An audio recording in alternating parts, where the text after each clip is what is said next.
जय हिंद मेरे प्यारे साथियों, स्वागत है GS practice hub YouTube channel पे। इस वीडियो में हम लोग बिहार पुलिस कांस्टेबल और मद्य निषेध के लिए प्रैक्टिस सेट संख्या 9 को देखने वाले हैं। इससे पहले और सारी सेट करा दिया गया, वह भी वीडियो अपलोड हो चुका है, प्लेलिस्ट बना दिया गया। प्लेलिस्ट के माध्यम से आप वो सारे वीडियो को भी आप देख सकते हैं, आपके लिए काफ़ी हेल्पफुल साबित होगा। दूसरी में आपको इसका जो पीडीएफ है, इसका पीडीएफ आपको टेलीग्राम पे मिल जाएगा। उसके लिए भी वीडियो के डिस्क्रिप्शन में लिंक दिया है, उसके माध्यम से आप टेलीग्राम चैनल ज्वाइन कर लीजिएगा, वहाँ से आप इसको पीडीएफ प्राप्त कर सकते हैं। हम लोग ज़्यादा टाइम न लेते हुए प्रश्न पत्र पे चलते हैं। उससे पहले छोटी सी रिक्वेस्ट है, चैनल पे पहली बार आए हैं तो चैनल को सब्सक्राइब करके बेल आइकन को ऑन कर लीजिएगा, ताकि नए नए वीडियो का नोटिफिकेशन जो है सबसे पहले आप तक पहुँच पाए।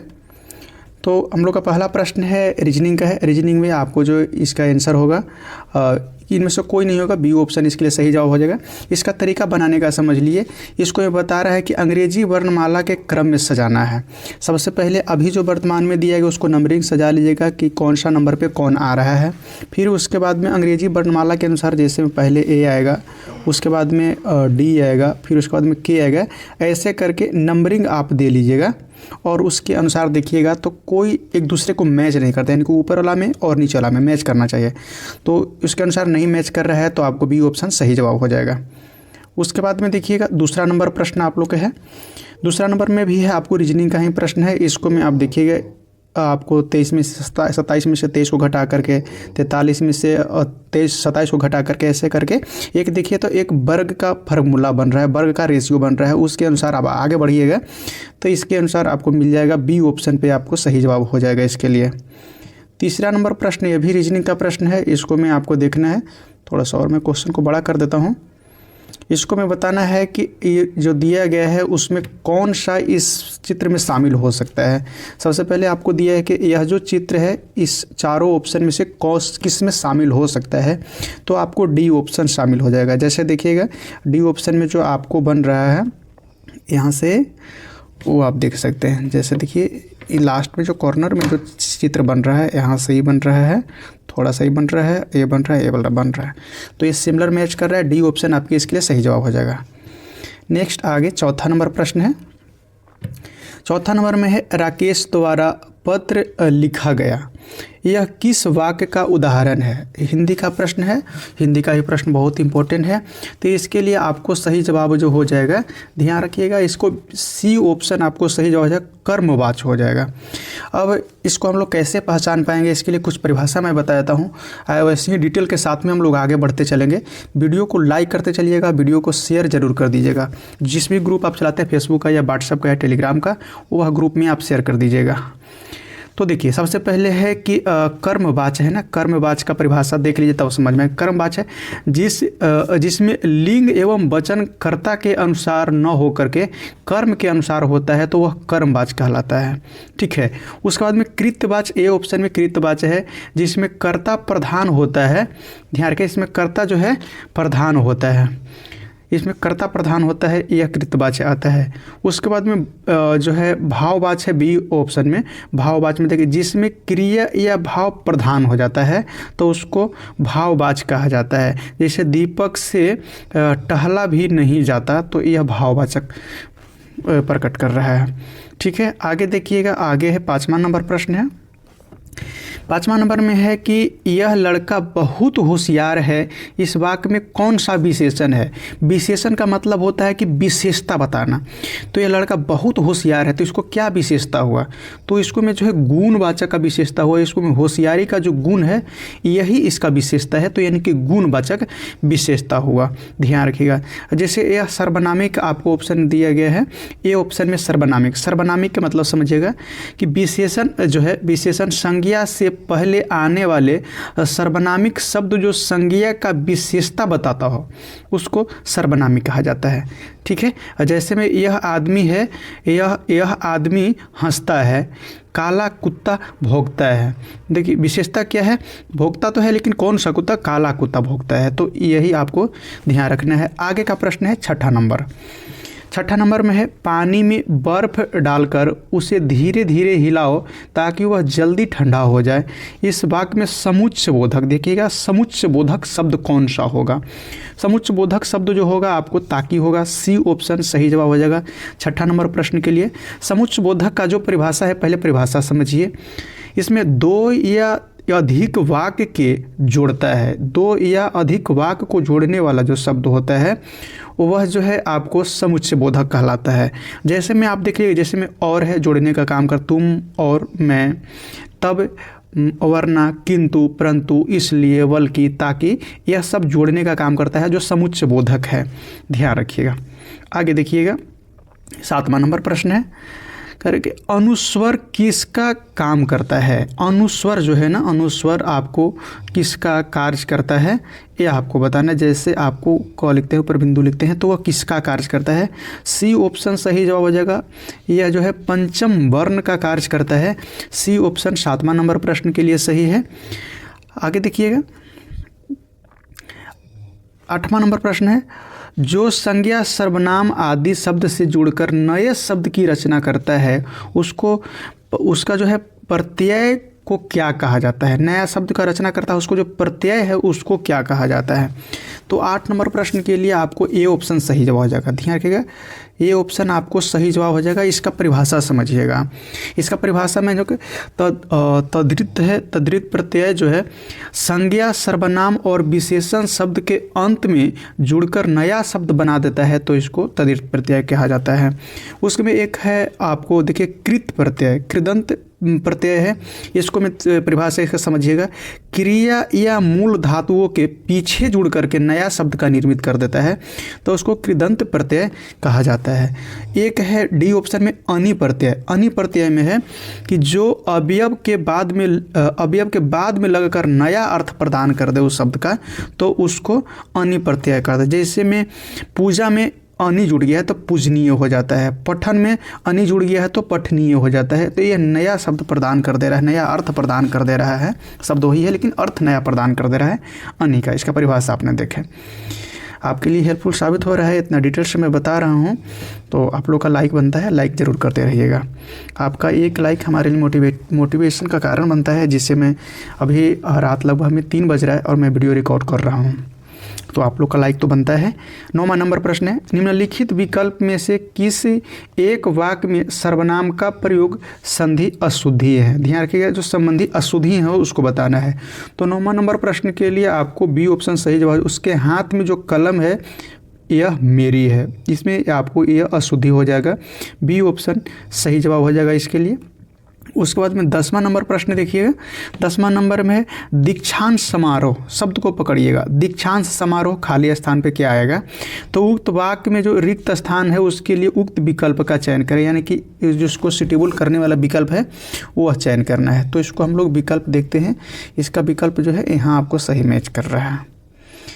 तो इसको में जो है देखिएगा दीक्षांश का जो होगा ना, ध्यान रखें दीक्षांश का मतलब होता है कि उससे अभिप्राय होता है कि दीक्षांत से अभिप्राय के शिक्षा के समापन पर किए जाने वाला जो संस्कार है उसको दीक्षासन करना है। जैसे दीक्षासन का मतलब समझिए कि अब जैसे मान कि स्कूल से अब कोई निकल रहा है, जैसे विदाई समारोह होता है तो उसको दीक्षासन समारोह कहा जाता है। यानी कि डी ऑप्शन आपको इसके लिए सही जवाब हो जाएगा। ठीक है, डी ऑप्शन इसके लिए सही जवाब हो जाएगा। आगे की प्रश्न 11 नंबर है। 11 नंबर में दिया गया है भाववाचक संज्ञा कितने प्रकार के शब्द से बने हैं। भाववाचक संज्ञा जो है शब्द, ध्यान रखिएगा, भाववाचक संज्ञा है जो यह 4 प्रकार के शब्दों से बना हुआ है। ये ऑप्शन आपको इसके लिए सही जवाब हो जाएगा 11 नंबर के लिए। आगे समझिएगा, डिटेल समझिएगा। भाववाचक संज्ञा है 4 प्रकार के जो विकारी शब्द से बने होते हैं। ध्यान रखें, विकारी शब्द से बने होते हैं, मिलकर बने होते हैं। जैसे में देखिए कौन कौन सा होता है, तो जातिवाचक संज्ञा, सर्वनाम, विशेषण और क्रिया विशेषण, ये सब होता है। जैसे एग्जाम्पल के तौर पर बताएंगे तो आपको समझ में आएंगे। जैसे शिशु है एक जातिवाचक है, ठीक है, लेकिन शैशव कह दे तो वह उसका भाववाचक हो, शैशवावस्था कह दे तो भाववाचक हो जाएगा।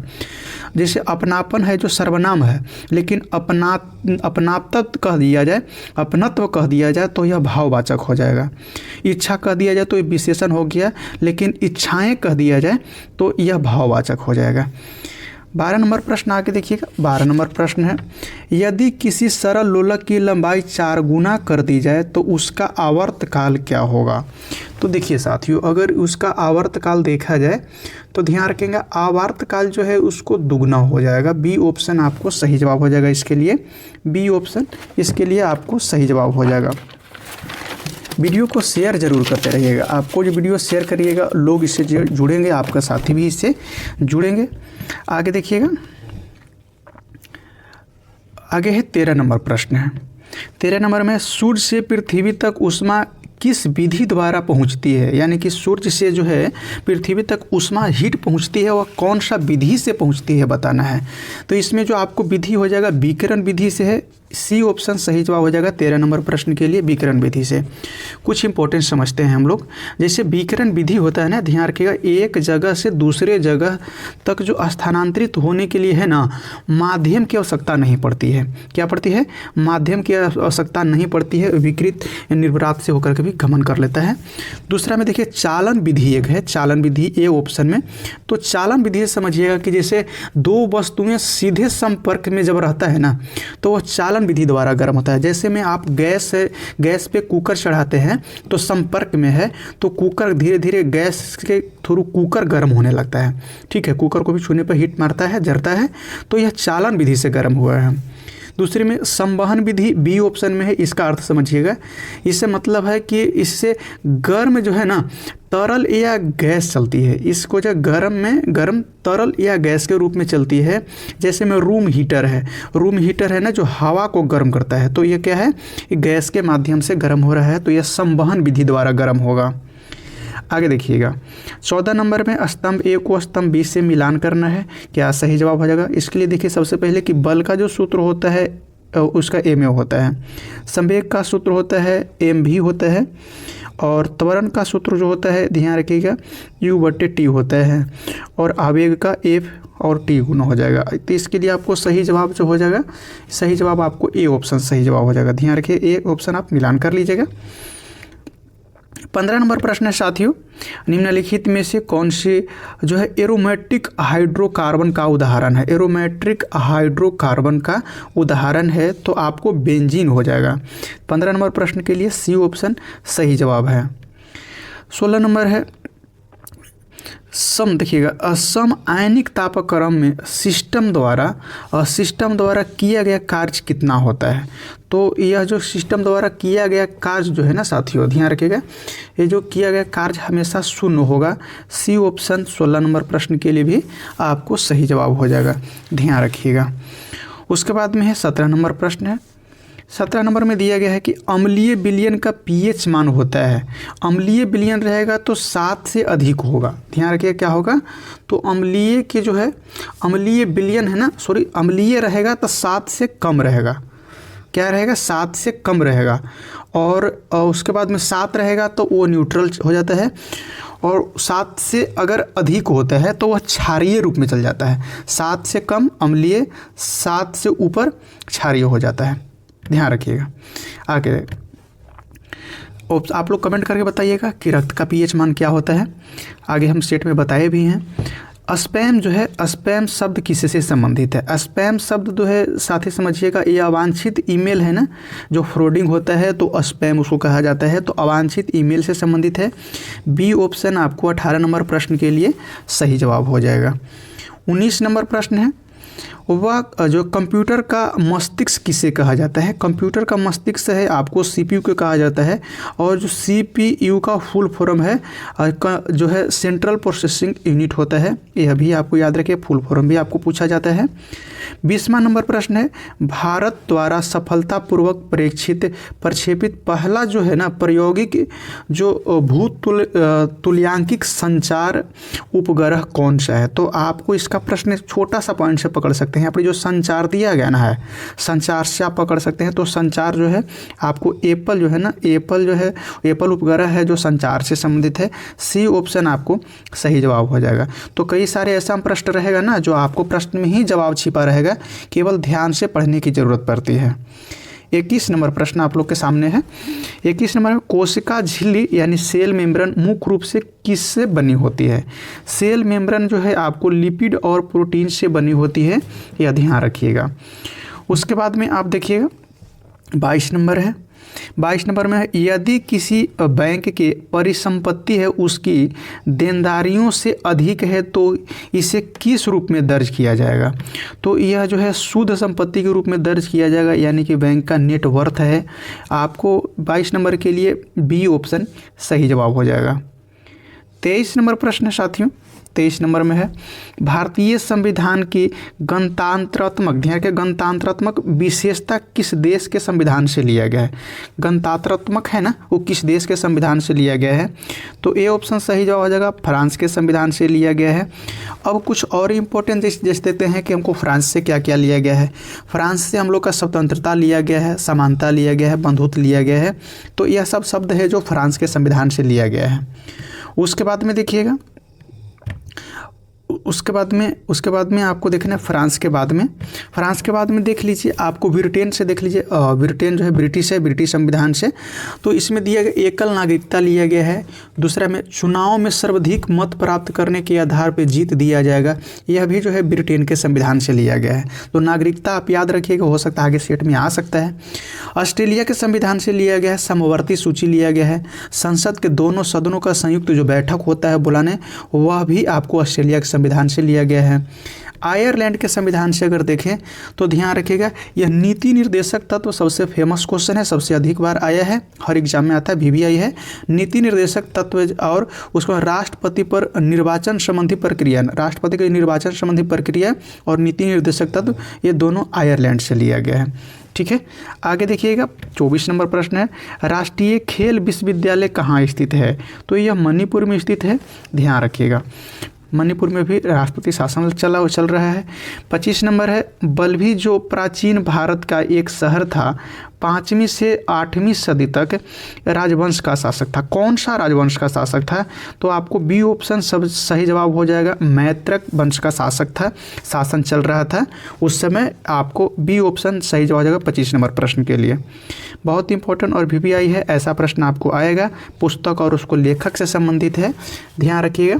तो इसको मैं आपको देख लीजिएगा, इसको मैं आपको सही जवाब सबसे पहले देख लीजिए, कम से कम इसको में से ए मिलान वाले में या कथन कारण में 1 या 2 आपको याद रहेगा, उतना से आप बना सकते हैं। तो आपको इसको है जो 1 हो जाएगा, ध्यान रखिएगा 1 हो जाएगा। उसके बाद में ए का आपको 2 हो जाएगा, ए का आपको 2 हो जाएगा।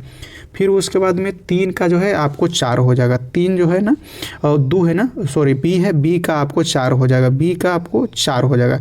इस हिसाब से अगर आप मिलान करिएगा ना तो आपको बी ऑप्शन इसके लिए सटीक बैठेगा, ध्यान रखिएगा बी ऑप्शन आप इसको देख लीजिएगा। आगे है 27 नंबर प्रश्न है आबनूस और महोगनी के पेड़ जो है किस प्रकार के वन में पाए जाते हैं? तो ये उष्णकटिबंधीय सदाबहार वन में पाया जाता है, डी ऑप्शन सही जवाब हो जाएगा 27 नंबर प्रश्न के लिए।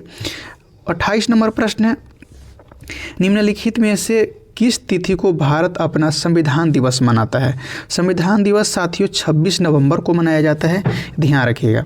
2 अक्टूबर को गांधी जयंती के तौर पे मनाया जाता है, यह आपको जानकारी होगा।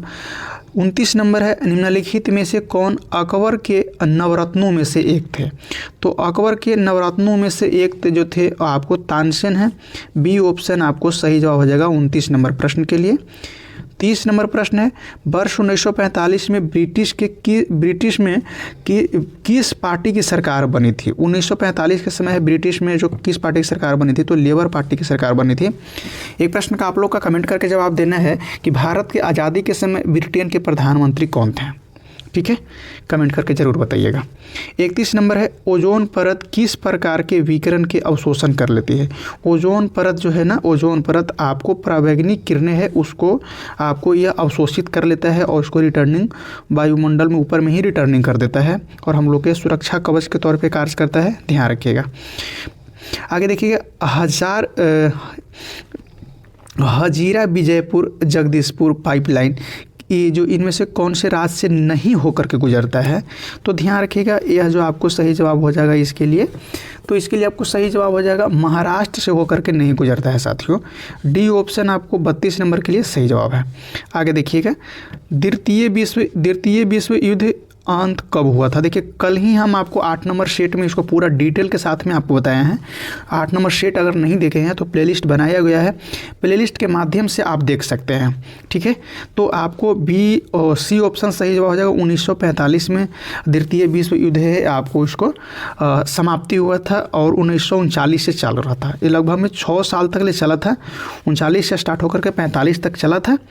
आगे देखिएगा 34 नंबर प्रश्न है, दो संख्याओं का एलसीएम। देखिए मैथ का प्रश्न है और इसको में जो आपको हो जाएगा ना, आपको ए ऑप्शन सही जवाब हो जाएगा। इसको में होता है ना कि एलसीएम गुना एचसीएफ, और फिर उसके बाद में दूसरा साइड में रहता है प्रथम अंक और दूसरा अंक। तो इस अंक को उठा करके देखिएगा ना तो काट करके आपको 42 आएगा। नेक्स्ट प्रश्न देखिए 35 नंबर है। 35 नंबर रीजनिंग का प्रश्न है, इसको देख लीजिएगा पॉज करके और उसके बाद में इसको सिटिंग अरेंजमेंट टाइप करके आपको बैठाना है।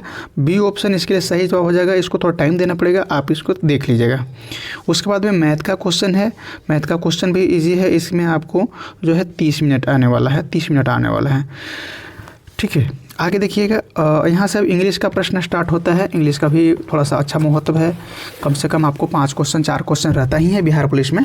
तो देखिएगा 37 नंबर है, I can not open the box. तो यह अनलेस हो जाएगा, अनलेस का प्रयोग unless you give me the key, यहाँ आपको ये ऑप्शन सही जवाब हो जाएगा। 38 नंबर है, ही इज़ विशेष। तो इसको में आपको वट का प्रयोग होगा, what his brother is foolish, यहाँ आपको प्रयोग हो जाएगा। 39 नंबर में देखिएगा जो है ना योर पेरेंट्स आर द।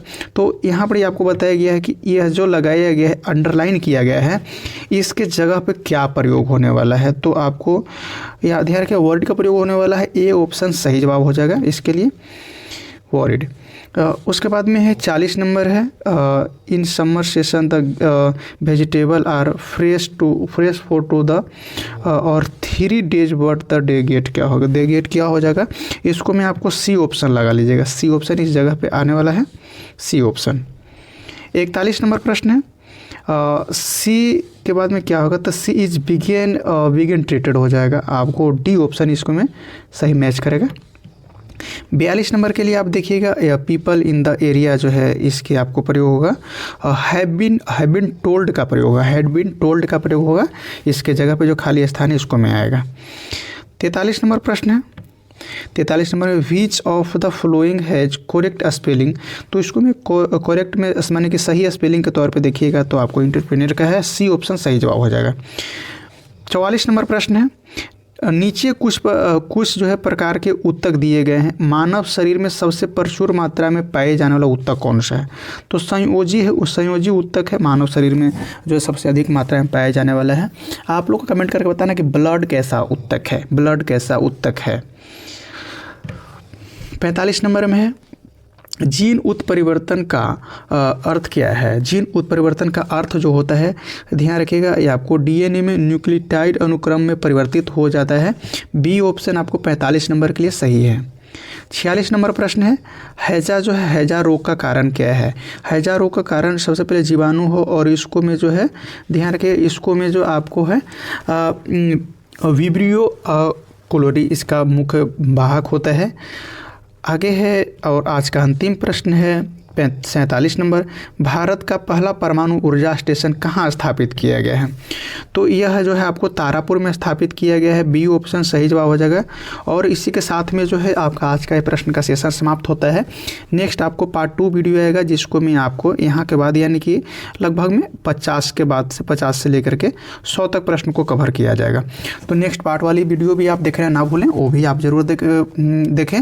और साथ में यह वीडियो आपको पसंद आया है तो इसको लाइक करके इसको लिंक को अपने व्हाट्सएप ग्रुप के पास या अपने दोस्तों के पास में ज़रूर शेयर कर दें। फिलहाल इस वीडियो से लेते हैं विदा, इस वीडियो में इतना ही, मिलेंगे अगले वीडियो में, जब तक के लिए धन्यवाद दोस्तों।